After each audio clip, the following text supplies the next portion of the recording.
हिंदी संक्रांति मंच द्वारा आयोजित की जा रही लाइव कक्षाओं में आप सभी विद्यार्थियों का हार्दिक स्वागत है, अभिनंदन है। प्यारे विद्यार्थियों, जैसा कि आप सभी जानते हैं कि कोरोना काल के चलते हमारे स्कूल की जो शिक्षण व्यवस्था है वो काफ़ी प्रभावित हुई है, लेकिन इस मंच के माध्यम से आपके सभी अध्यापक साथियों के सहयोग से हिंदी संक्रांति मंच का यह प्रयास रहा है कि आप सभी विद्यार्थियों तक जहां तक संभव हो सके हम शिक्षण सामग्री को बेहतर ढंग से पहुंचाने का जो प्रयास है वो निरंतर करते आए हैं, जिसके अंतर्गत आपने जो विभिन्न परीक्षाएं थी उसका आयोजन किया गया था, जिसमें आपने बहुत उत्साह के साथ भाग लिया। उसके लिए हम आप सभी का धन्यवाद ज्ञापित करते हैं। और इसके साथ साथ हमने लाइव कक्षाओं का आयोजन किया, जिसमें कक्षा और 10वीं और 12वीं के विद्यार्थियों के लिए हमने पाठ्यक्रम जो है जो 2021 के अनुसार, जो बोर्ड परीक्षा के अनुसार जो पाठ्यक्रम शामिल किया गया था, कुछ पाठ आपके पाठ्यक्रम से हटा दिए गए थे, तो उनकी लाइव कक्षाओं को लेते हुए उस पाठ्यक्रम को पूरा करवाने का प्रयास किया है। हालांकि इसमें संपूर्ण पाठ्य पुस्तक के कुछ पाठ रहते हैं जो कि आने वाले समय में दिनांक 15 या 20 मार्च के आसपास हम पुनरावृत्ति के पाठों के साथ उनको हम पूर्ण करवा देंगे। तो क्योंकि कक्षा 9वीं और 11वीं के विद्यार्थियों के लिए अभी एक भी कक्षा लाइव नहीं हो पाई थी, तो इसलिए उनकी आवश्यकता को ध्यान में रखते हुए उनकी बेहतर तैयारी के लिए हिंदी संक्रांति मंच अब 9वीं और 11वीं के विद्यार्थियों के लिए लाइव क्लासेस आयोजन करने का प्रयास कर रहा है, जिसमें हम आपको लगभग 20 मार्च तक ये प्रयास करेंगे कि आपका जो पूरा पाठ्यक्रम है वो हम आपको लाइव कक्षाओं के माध्यम से पूरा करवा दें, ताकि आप परीक्षा के लिए बेहतर तैयारी कर सकें। और इसके साथ साथ जिन विद्यार्थियों ने आज पहली बार इस लाइव कक्षा से जुड़े हैं, इस चैनल पर आए हैं, तो आप इस चैनल को सब्सक्राइब अवश्य कर लें और जो बेल आइकन है, जो घंटी का निशान आप देख रहे हैं, उसको एक बार जरूर प्रेस कर लें। नोटिफिकेशन जो है वो ऑन कर लें, ताकि जैसे ही लाइव क्लास का जो शेड्यूल आता है, जो क्लास आयोजित करने का समय आता है, तो उसकी सूचना आपको पहले से मिल सके और आप उसके साथ जुड़ सकें। तो आज की कक्षा को शुरू करने से पूर्व हम चर्चा करेंगे जो हमारे पाठ्यक्रम में पाठ संकलित किए गए हैं, जो पाठ शामिल किए गए हैं, यानी कि कुछ पाठ्यक्रम ऐसा है जो रिड्यूस कर दिया गया है, जिसको इस वर्ष आपकी परीक्षाओं में शामिल नहीं किया गया है। तो बाकी जो 4 पाठ हैं, जो गद्य पाठ हैं, उनमें है 2 बैलों की कथा, लहासा की ओर, सांवले सपनों की जाग, प्रेमचंद के फटे जूते। तो ये 4 पाठ जो हैं वो आपके पाठ्यक्रम में गद्य पाठ हैं, जो क्षितिज भाग 1 में से हैं। और इसके पश्चात जो काव्यखंड है, काव्यखंड में कबीरदास की साखियां, ललदद्य के वाक, रसखान के सवैये, माखनलाल चतुर्वेदी की कैदी और कोकिला, राजेश जोशी की बच्चे काम पर जा रहे हैं। ये 5 कविताएं जो हैं वो आपके पाठ्यक्रम में अभी शामिल की गई हैं 2021 के अनुसार। इसके पश्चात जो आपकी संपूर्ण पाठ्य पुस्तक है, जिसमें कृतिका के अंतर्गत जो है मेरे संग की औरतें, रीढ़ की हड्डी, माटी वाली, ये 3 पाठ जो हैं वो आपके कृतिका में से हैं, जिनमें से आपको प्रश्न पूछे जाएंगे। तो इसके बाद व्याकरण खंड की अगर हम बात करें तो व्याकरण में वर्ण प्रकरण, र के रूप, उपसर्ग प्रत्यय, समास, वाक्य प्रकरण, विकारी अविकारी शब्द, भाषा और उसका मानक रूप, और तत्सम तद्भव, पर्यायवाची, विलोम, अनेकार्थी, अलंकार, मुहावरे, निबंध और पत्र, ये उपविषय जो हैं वो आपके इस बार परीक्षा में इन उपविषयों में से प्रश्न पूछे जाएंगे। तो हम इस सभी पाठ्यक्रम के अंतर्गत जितने भी उपविषय हैं उनको हम लगभग आपको 15 कक्षाओं के अंतर्गत पूर्ण करवाने का प्रयास करेंगे। इसी प्रकार कक्षा 11वीं के जो कक्षाएं हैं वो भी आपके समानांतर चलेंगी। आपकी कक्षा के बाद 11वीं की कक्षा होगी।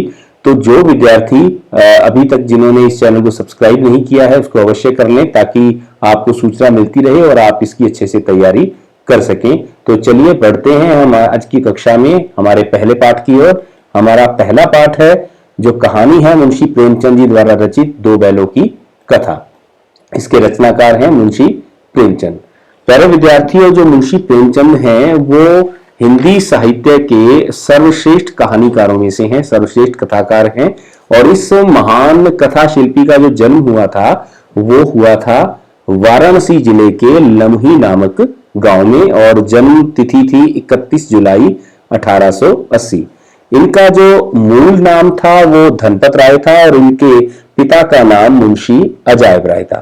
तो हालांकि जो गांधीवादी दृष्टिकोण से संबंधित रहे हैं मुंशी प्रेमचंद, तो इसीलिए इनका जो शुरुआती साहित्य रहा उसमें आदर्शवादी दृष्टिकोण देखने को मिलता है, यानी कि किसी न किसी आदर्श या किसी न किसी नैतिक मूल्य को स्थापित करने का प्रयास मुंशी प्रेमचंद ने किया है।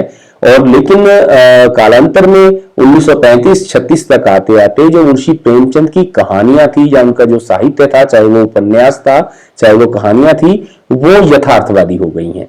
तो जो दो बैलों की कथा है, ये जो कहानी है ये मुंशी प्रेमचंद जी की एक आदर्शवादी कहानी है, जिसमें इस कहानी की अगर मूल संवेदना पर हम बात करें तो इस कहानी का मूल संवेदन क्या है। इस कहानी में लेखक ने मनुष्य के पशुओं के प्रति प्रेम और पशुओं के मनुष्य के प्रति जो प्रेम है उसका चित्रण किया है। और इसके साथ ही जो मूक पशु हैं उनके आपसी जो प्रेम है उसका चित्रण इस कहानी के अंतर्गत किया गया है। और इसके अलावा स्वतंत्रता के लिए उनका जो संघर्ष है, जो संघर्ष की भावना है, उसका चित्रण भी इस कहानी में किया है। तो अगर परीक्षा में ये पूछा जाता है कि दो बैलों की जो कथा है उस कहानी का मूल संवेदन क्या है, तो इस कहानी का मूल संवेदन है कि इसमें लेखक ने मनुष्य के पशु प्रेम और पशुओं के स्वामी प्रेम का चित्रण किया है, पहली बात। और उसके साथ साथ मूक पशुओं की एक दूसरे के प्रति सद्भावनाओं का तथा स्वतंत्रता के लिए उनके संघर्ष का वर्णन किया है। तो ये इस कहानी का मूल संवेदन है। अब इस कहानी के जो प्रमुख पात्र हैं वो कौन कौन से हैं? हीरा और मोती जो दो बैल हैं, दोनों मित्र हैं। और इसके बाद उन दोनों बैलों का मालिक है जिसका नाम है झूरी, और गया जो उन बैलों को लेने आता है झूरी का साला है। और अप्रत्यक्ष पात्र हैं जिसमें गया की लड़की, झूरी की पत्नी और कांजी हौस का चौकीदार और दढ़ियल व्यक्ति, ये इस कहानी के अप्रत्यक्ष पात्र हैं जिनकी चर्चा इस कहानी में होती है।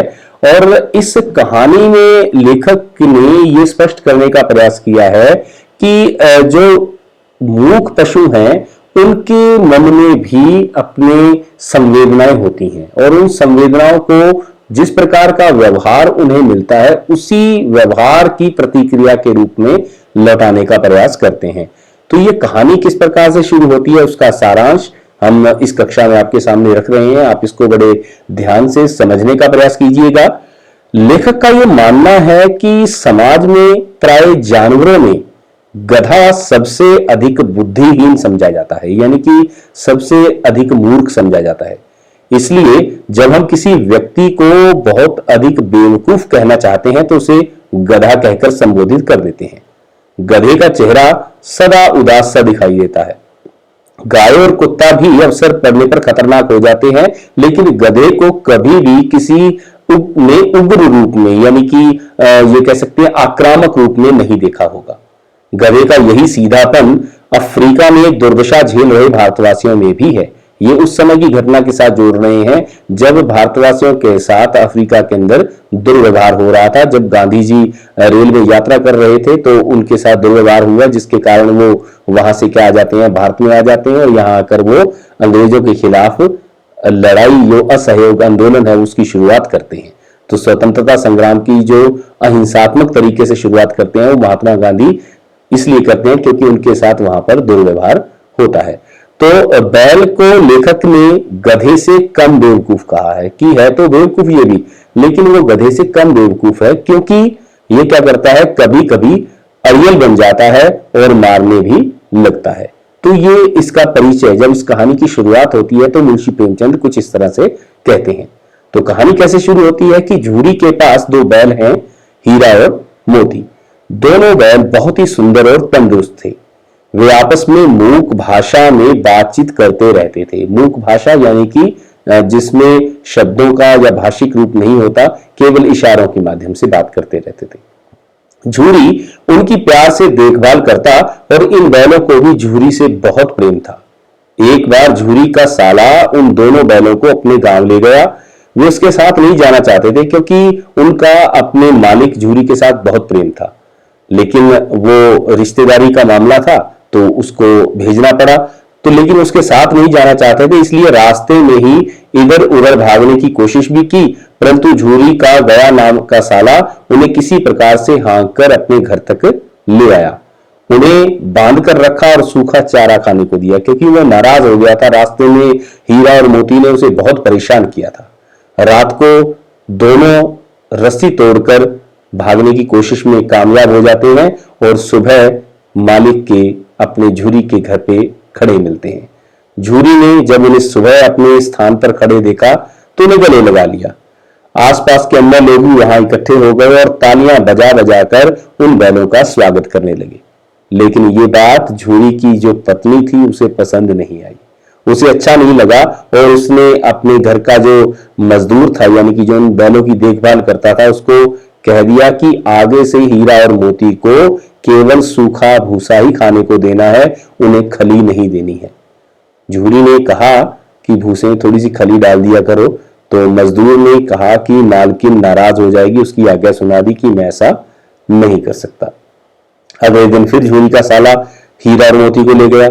वह इस बार दोनों को जो है बैलगाड़ी में जोत कर ले गया। रास्ते में मोती ने गाड़ी को सड़क की खाई में गिराना चाहा, परंतु हीरा ने संभाल लिया। घर पहुंचकर उसने दोनों को मोटी रस्सियों में बांधा और उन्हें सूखा भूसा ही खाने को दिया। वह अपने बैलों को खली, चोली आदि सब कुछ देता था, पर वह हीरा और मोती से खूब काम लेता। गया की लड़की को उन पर दया आती कि सारा दिन बैलों से काम लिया जाता है, लेकिन उनको अच्छा खाने को नहीं मिलता। तो वो लड़की थी, उसके मन में जब दया आती है तो वो रात को वो सबसे छुपा कर क्या करती है, बड़े ही प्रेम से एक एक रोटी दोनों को खिला देती थी। एक रात ये दोनों रस्सी चबाकर भागने की सोच ही रहे थे कि गया की लड़की ने इन्हें खोल दिया और शोर मचा दिया कि फूफा वाले बैग भागे जा रहे हैं, फूफा वाले बैल भागे जा रहे हैं। गया ने गांव के अन्य लोगों के साथ इन्हें पकड़ने की कोशिश भी की, लेकिन ये दोनों भाग खड़े हुए। भागते भागते दोनों बैल रास्ता भूल गए। जब उन्हें भूख लगी तो वो एक मटर के खेत में चले गए और पेट भरकर मटर चरने लगे। तभी उन्हें अपनी ओर एक सांड आता हुआ दिखाई दिया। दोनों ने मिलकर सांड का मुकाबला किया और उसे मार भगाया। थक कर वे खाने के लिए मटर के खेत में घुस गए। तभी दो आदमियों ने लाठियां लेकर दोनों को घेर लिया। हीरा निकल गया था, पर मोती फंस गया। मोती को फंसा देखकर हीरा भी डूब गया। दोनों को पकड़कर कांजी हौस में बंद कर दिया गया। यहाँ पे आवारा पशुओं को बांधकर नीलामी के लिए रखा जाता है, उस जगह को कहा जाता है कांजी हौस। वहां पर इन्हें खाने के लिए कुछ नहीं मिला। वहां बहुत से अन्य जानवर भी थे, गधे, भैंसे, बकरियां, घोड़े इत्यादि, वहां पर वो भी बंद थे। हीरा मोती ने कोशिश करके कांजी हौस की दीवार को तोड़ दिया। सभी जानवर थे वो भाग खड़े हुए, परंतु जब गधे थे वो नहीं भागे। तो मोती ने दोनों गधों को सींगों से मार मारकर बाड़े से बाहर करके उन्हें भगा दिया। वे दोनों बैल इसलिए नहीं भाग पाए क्योंकि हीरा की रस्सी नहीं टूट सकी थी, उसे छोड़कर मोती जाना नहीं चाहता था। यानी कि जब मोती मुसीबत में था तो हीरा रुक गया, और जब हीरा मुसीबत में था तो मोती रुक गया। सुबह होने पर कांजी हौस के चौकीदार ने मोती की खूब मरम्मत की, यानी कि उसकी खूब पिटाई की और उसे मोटी रस्सी से बांध दिया। एक सप्ताह तक उन्हें पानी के अतिरिक्त कुछ खाने के लिए नहीं दिया गया। और एक दिन एक दड़ियल व्यक्ति आया और उन्हें नीलामी से खरीद कर ले गया। रास्ते में वह उन्हें डंडे मारता जा रहा था। अचानक उन्होंने देखा, उन्हें ऐसा लगा कि यह रास्ता तो जाना पहचाना सा है। यहीं से झूरी के घर से गया उन्हें ले गया था। वे तेज गति से दौड़ने लगे। उन्हें अपना गांव, खेत, कुआं सब याद आ गया, सब दिखाई देने लगा। दोनों मस्त बच्चों की तरह कूदते हुए अपने घर की ओर दौड़ने लगे और अपने निश्चित स्थान पर आकर खड़े हो गए। दड़ियल भी उनके पीछे आकर खड़ा हो गया और बैलों की रस्सियां पकड़कर बोला, ये बैल मैंने मवेशी खाने से खरीदे हैं, नीलामी से खरीद कर लाया हूं। झूरी ने कहा, ये बैल तो मेरे हैं, ये बैल मैं कैसे ले जाने दे सकता हूं। दड़ियल जबरदस्ती जब बैलों की रस्सी पकड़कर खींचकर ले जाने लगा तो मोती ने सींग चला दिया। दड़ियल पीछे हटा, मोती ने उसका पीछा किया तो दड़ियल भाग गया। गांव के लोगों ने झूरी का साथ दिया और खूब खली, भूसा, चोकर और दाना खाने के लिए मोती और हीरा के आगे परोसा गया। झूरी उन्हें सहला रहा था और झूरी की पत्नी ने आकर दोनों के माथे चूम लिए। तो इस प्रकार इस कहानी में लेखक ने यह स्पष्ट किया है कि पशुओं का भी अपने मालिक के प्रति बड़ा स्वाभाविक और निस्वार्थ प्रेम होता है। वो प्रेम के बदले में प्रेम चाहते हैं। तो इस प्रकार इस कहानी के अंतर्गत जो प्रमुख प्रश्न हैं, जो पाठ आधारित प्रश्न हैं, अब हम उनकी चर्चा करेंगे। आशा है आपको ये कहानी का भाव समझ में आ गया होगा। जिन विद्यार्थियों ने इस कहानी को अच्छे प्रकार से समझ लिया है वो कमेंट बॉक्स में जाकर मैसेज के साथ अपना नाम टाइप करके हाँ अवश्य लिखें, ताकि हमें पता चले कि आपको ये कहानी किस तरीके से समझ आई है। इसके पश्चात जो इसमें पहला प्रश्न है कि कांजी हाउस में कैद पशुओं की हाजिरी क्यों ली जाती होगी। जो कांजी हाउस था वहां पर जो पशु थे उनकी हाजिरी जो है वो क्यों ली जाती थी। तो कांजी हाउस के अंतर्गत यह देखा जाता था कि कोई पशु है वो भाग तो नहीं गया है, इसलिए कांजी हाउस के अंतर्गत पशुओं की हाजिरी ली जाती थी। इसके पश्चात अगला प्रश्न है कि छोटे बच्चे को बैलों के प्रति प्रेम क्यों उमड़ आया। जो छोटे बच्चे हैं उन बातों को वो बड़ा महत्व देते हैं जो वयस्कों को क्या लगती हैं, अर्थहीन लगती हैं। यानी कि जिन बातों को बड़े अर्थहीन मानते हैं उन बातों को जो बच्चे हैं वो बड़ा महत्व देते हैं। उन बच्चों के लिए एक जानवर द्वारा अपने घर का रास्ता खोजकर सही सलामत पहुंच जाना बहुत बड़ी बात थी, उनको बड़ी अनोखी बात लगी। तो इसलिए साथ में यह वाक्य उनके गांव में उनके प्रति सम्मान की भी याद दिलाता होगा। इसलिए जो छोटे बच्चे हैं उनको बैलों का इस प्रकार से लौटना क्या है वो बहुत अच्छा लगा, इसलिए उनके मन में उनके प्रति प्रेम उमड़ आया। अगला प्रश्न है कि कहानी में बैलों के माध्यम से कौन कौन से नीति विषयक मूल्य उभरकर सामने आए हैं। तो इस कहानी में जो नीति विषयक मूल्य उभरकर सामने आए हैं उनमें सबसे महत्वपूर्ण बात है दोस्ती की भावना। जो दोस्ती की भावना है वो इस कहानी का केंद्रीय भाव है कि किस प्रकार जो दोनों बैल हैं वो एक दूसरे के प्रति दोस्ती रखते हैं। सच्चा दोस्त जो है वो अपने दोस्त को कभी भी कठिन परिस्थितियों में अकेला नहीं छोड़ता। जैसे कांजी हाउस के अंदर देखा जाए, जब उसकी रस्सी नहीं टूटती तो दूसरा बैल वहीं पर रुक जाता है और अपने मित्र को मुसीबत में फंसा हुआ छोड़कर नहीं जाता। इसके पश्चात दूसरी महत्वपूर्ण बात है सहन शक्ति। लेखक ने यहाँ पर स्पष्ट किया है कि जो हमारे भारतीयों का एक विशेष गुण है कि जब भी सहन शक्ति की बात आती है, सहन करने की बात आती है, जब तक संभव होता है हम भारतीय क्या करते हैं, सहन करने की कोशिश करते हैं। लेकिन जब बात क्या हो जाती है, हद से अधिक गुजर जाती है, तो क्या होता है, हम उसका विरोध भी कर देते हैं, आक्रामक भी हो जाते हैं। तो इस प्रकार ये दूसरी बात थी। और तीसरी प्रमुख बात जो इसमें है वो यह है उस व्यक्ति को याद रखना जिसने आपके ऊपर कोई एहसान किया हो। तो एहसान किसने किया था, उस छोटी लड़की ने। छोटी लड़की उनको क्या करती थी, एक एक रोटी खिलाती थी, तो एक तरह का उनके ऊपर एहसान था। तो उन बैलों ने ये कोशिश की कि उस पर कोई आंच न आने पाए। और इसके अलावा कहानी में एक जगह चर्चा आती है कि स्त्री पर हमला ना करने की सीख भी इस कहानी में दी गई है। हमारी सभ्यता में तो यत्र नारीस्तु पूज्यन्ते रमन्ते तत्र देवता की बात है कि नारी को बड़े ही सम्मान से देखा जाता है। तो ये नीति विषयक मूल्य इस कहानी के अंतर्गत बताया गया है। और इसके अलावा यह भी स्पष्ट किया गया है कि जब शत्रु असहाय हो जाए तो उस पर हमला नहीं करना चाहिए। जब इतिहास में हम ऐसी कई घटनाओं को देखते हैं कि जब शत्रु निहत्था हो गया तो उसकी जान बख्श दी गई थी।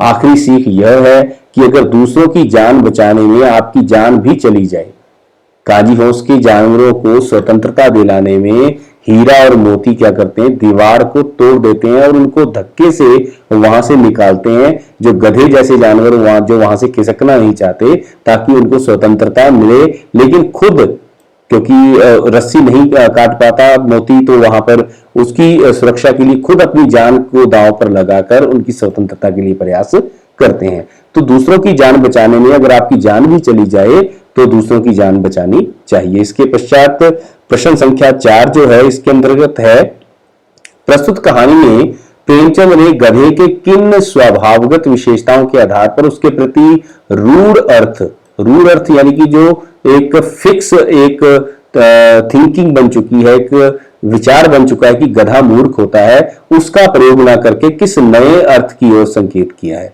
तो इस कहानी में प्रेमचंद ने गधे को सहनशीलता का प्रतीक बताया है। उनके हिसाब से गधा हर्ष और विषाद यानी कि सुख और दुख में, खुशी और गम में तटस्थ रहता है। उसके साथ कितना भी बुरा व्यवहार हो वो कभी दुखी नहीं होता, और कितना भी अच्छा मौका आ जाए तो वो एक वैरागी की तरह भावहीन बना रहता है। तो यानी कि ये जो तटस्थता है ये होनी चाहिए। तो यहां पर मुंशी प्रेमचंद स्पष्ट करते हैं कि ज्यादातर मनुष्य गधे की इस प्रतिभा को समझ नहीं पाते और अपनी नासमझी के कारण गधे को क्या कहते हैं, मूर्ख समझने की गलती करते हैं। गधा मूर्ख नहीं है बल्कि वो सहनशील है, और यह सहनशीलता का गुण मनुष्य के अंदर भी होना चाहिए। इसके पश्चात प्रश्न संख्या 5, किन घटनाओं से पता चलता है कि हीरा और मोती में गहरी दोस्ती थी? तो कहानी की शुरुआत में जैसा मुंशी प्रेमचंद स्पष्ट करते हैं कि वो दोनों एक दूसरे को चाटना, सहलाना, एक दूसरे के साथ साथ चारा खाना और फिर एक साथ नान से मुंह फेर लेना उनके गहरे भाईचारे की तरफ इशारा करता है। जब उन्हें बैलगाड़ी में जोता जाता है तो हीरे का यह प्रयास रहता है कि मोती के ऊपर वजन ना आए, और मोती की कोशिश यह रहती है कि हीरा के ऊपर वजन ना आए। और जब दोनों मुसीबत में होते हैं तो दोनों साथ मिलकर उस मुसीबत का सामना करते हैं। इसका सबसे अच्छा चित्रण जब सांड के साथ उनकी लड़ाई होती है तो लड़ाई के समय देखने को मिलता है। जब एक की जान संकट में पड़ जाए और अपनी जान बचाने के सारे रास्ते खुले भी हों तब भी दोस्त का साथ नहीं छोड़ना चाहिए। यह बात कांजी हाउस वाली जो घटना है, जब जानवरों को बाहर निकाला जाता है तो उस घटना से पता चलता है कि एक मित्र का कर्तव्य यह बनता है कि अगर दूसरा मित्र संकट में है तो खुद के पास अगर मौका हो भी बच निकलने का तब भी अपने मित्र का साथ नहीं छोड़ना चाहिए। ये इस कहानी का नैतिक मूल्य है। इसके बाद प्रश्न संख्या 6, लेकिन औरत जात पर सींग चलाना मना है, यह भूल जाते हो? हीरा के इस कथन के माध्यम से स्त्री के प्रति प्रेमचंद का दृष्टिकोण स्पष्ट कीजिए। तो इस कथन के माध्यम से प्रेमचंद ने स्त्री को अबला मानने की अवधारणा स्पष्ट की है, यानी कि वो स्त्री को क्या मानते हैं, अबला मानते हैं। और प्रेमचंद का मानना है कि स्त्री को पूरा सम्मान देना चाहिए और कभी भी स्त्री पर वार नहीं करना चाहिए। ये कहानी का अन्य नैतिक मूल्य है। इसके पश्चात प्रश्न संख्या 7, किसान जीवन वाले समाज में पशु और मनुष्य के आपसी संबंधों को किस तरह व्यक्त किया गया है, स्पष्ट कीजिए। तो किसान के लिए पशुधन का बड़ा महत्व है। पशु उनके खेतों में हल चलाता है, फसल की कटाई से लेकर उसे खलियान होते हुए बाजार तक पहुंचाने में पशु की बड़ी अहम भूमिका रहती है। झूरी के बैल उसके खेत को जोतते हैं, उसका रहट चलाते हैं, उसकी गाड़ी भी जोतते हैं। झूरी एक अच्छे मालिक की तरह अपने बैलों की पूरी देखभाल भी करता है। यहाँ पर एक मनुष्य और पशु के मधुर संबंधों को दिखाया गया है, लेकिन दूसरी तरफ झूरी का साला एक निर्दयी व्यक्ति है जो उसके साथ, दोनों बैलों के साथ क्या करता है, बुरा व्यवहार करता है। इस दुनिया में अच्छाई के साथ बुराई भी रहती है, यानी कि दोनों जो किसान हैं, झूरी और गया, दोनों के व्यवहार में जमीन आसमान का अंतर है। दोनों के व्यवहार में बड़ा विरोधाभास है। जीवन यदि हर जगह आदर्श हो जाए, हर जगह अच्छा हो जाए तो दुनिया बड़ी रंगहीन हो जाएगी। बिना खलनायक के नायक का अस्तित्व नहीं होगा, यानी कि अगर बुराई है तभी अच्छाई का पता चलता है, और बिना रावण के राम की कहानी नहीं बन सकती। कि अगर गया के अंदर चारित्रिक दुर्गुण है तभी हमें जो झूरी के चारित्रिक जो सद्गुण है वो हमारे सामने स्पष्ट होते हैं। और प्रश्न संख्या 8, इतना तो हो ही गया कि 9-10 प्राणियों की जान बच गई, वे सब तो आशीर्वाद देंगे। और मोती के इस कथन के आलोक में उसकी विशेषता स्पष्ट करें। तो यहाँ पर मोती, जब हीरा और मोती मिलकर काली हाउस की दीवार को तोड़ देते हैं और सभी जानवरों को आजाद करवा देते हैं, स्वतंत्र करवा देते हैं, लेकिन खुद वहीं पर फंसे रह जाते हैं, तो मोती ये बात कहता है कि अच्छा हो गया कि 9-10 जानवर हैं, वो तो अपनी जान बचाकर चले गए। तो इस कथन से मोती के विशाल और परोपकारी दिल का पता चलता है। वह इस बात के लिए कतई चिंतित नहीं है कि उसकी जान खतरे में है, लेकिन इस बात से खुश है कि उसकी इस कोशिश के कारण कई प्राणियों की जान जो है वो बच गई। यानी कि उसके हृदय में दूसरों के प्रति संवेदना है, दूसरे की सुखों को लेकर उसको प्रसन्नता मिलती है। इसके पश्चात प्रश्न संख्या 9, आशय स्पष्ट कीजिए। अवश्य ही उसमें कोई गुप्त शक्ति थी, जिससे जीवन में श्रेष्ठता का दावा करने वाला मनुष्य वंचित है। किनमें गुप्त शक्ति थी? दोनों बैलों में। बैल एक मूक प्राणी होता है और जो कभी कभार रंभा लेता है। दोनों बैल अक्सर आपस में ये मूक संवाद करते थे। उनके संवाद को मनुष्य नहीं समझ सकता था, क्योंकि उनके जानवरों की भाषा मनुष्य नहीं समझ सकता था।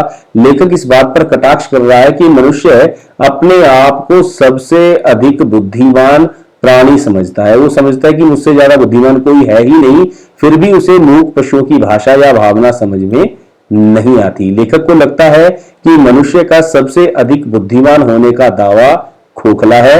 उस एक रोटी से अगला जो प्रश्न है वो इसकी आशय स्पष्ट कीजिए। जो दूसरा आशय क्या है कि लेखक कहता है कि जो लड़की थी जब वो एक एक रोटी दोनों को देकर जाती थी तो उसका क्या प्रभाव पड़ता है। तो यहाँ पर लेखक स्पष्ट करता है कि उस एक रोटी से उनकी भूख तो क्या शांत होती, पर दोनों के हृदय को मानो भोजन मिल गया। तो दोनों बैल गया के पास पहुंचने के बाद उस प्यार के लिए तरस रहे थे जिसकी उन्हें आदत पड़ चुकी थी, क्योंकि जो झूरी था वो उनको बड़े प्रेम से रखता था, बड़े स्नेह से रखता था। लेकिन गया के पास उनको केवल सूखा भूसा ही खाने को मिलता था। सारा दिन उनको काम करना पड़ता था और शाम को केवल सूखा भूसा, और वो भी दुत्कार के साथ। और वहां पर एक छोटी जो लड़की थी गया की, वो उनके प्रति स्नेह रखती थी क्योंकि उसकी मां नहीं थी, उसको प्रेम का मूल्य पता था। जब छोटी लड़की उन्हें एक एक रोटी देकर जाती तो उनको ऐसा लगता कि उनके मन को कुछ शांति मिली है।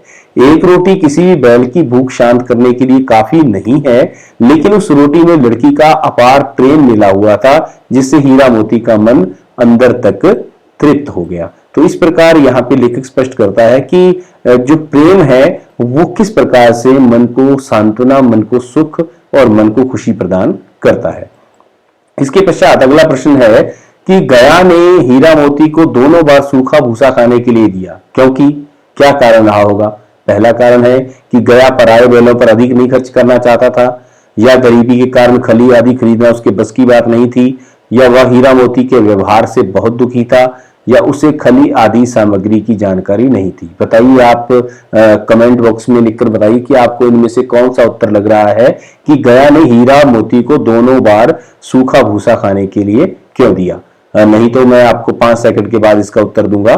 पहला जैसे विकल्प है, आप दोबारा इसको सुनिए कि गया पराये बैलों पर अधिक खर्च नहीं करना चाहता था और गरीबी के कारण खली आदि खरीदना उसके बस की बात नहीं थी, या वह हीरा मोती के व्यवहार से बहुत दुखी था और उसे खली आदि सामग्री की जानकारी नहीं थी। तो इसका सही विकल्प, काफी बच्चों ने सही उत्तर देने की कोशिश की है, तो इसका सही उत्तर है कि वह हीरा मोती के व्यवहार से बहुत दुखी था। तो इस प्रकार अगला जो प्रश्न है, हीरा और मोती ने शोषण के खिलाफ आवाज उठाई, लेकिन उसके लिए प्रताड़ना भी सही। हीरा मोती की इस प्रतिक्रिया पर तर्क सहित अपने विचार प्रकट करें। ऐसा अक्सर होता है कि लोग शोषण को सहते रहते हैं और कोई भी उसके खिलाफ आवाज नहीं उठाता, लेकिन जब कोई इक्का दुक्का व्यक्ति शोषण के खिलाफ आवाज उठाता है तो उसे कई कष्टों का सामना भी करना पड़ता है। जैसे देश की आजादी के लिए जितने भी हमारे देश के क्रांतिकारी हुए, पूरा देश एक साथ आजादी की लड़ाई के लिए तत्पर नहीं हुआ था। सबसे पहले जो पहल की थी वो भगत सिंह, सुभाष चंद्र बोस, चंद्रशेखर आजाद, महात्मा गांधी जैसे लोगों ने की थी। और जब उस अत्याचार का सामना करने के लिए वो तत्पर हुए तो उन्हें बहुत सारे कष्टों का और जीवन के बलिदान तक का उन्हें अपना जो है समर्पण करना पड़ा। तो इस प्रकार, लेकिन जब उनके प्रयासों से देश आजाद हो गया तो उसके बाद आज सभी लोग उस स्वतंत्रता का आनंद ले रहे हैं। तो इस प्रकार एक व्यक्ति के बलिदान से अक्सर अन्य लोगों को फायदा होता है, ऐसा इस कहानी में भी स्पष्ट होता है। क्योंकि कांजी हंस के अंदर प्रयास करते हैं हीरा और मोती और स्वतंत्रता मिलती है अन्य जानवरों को।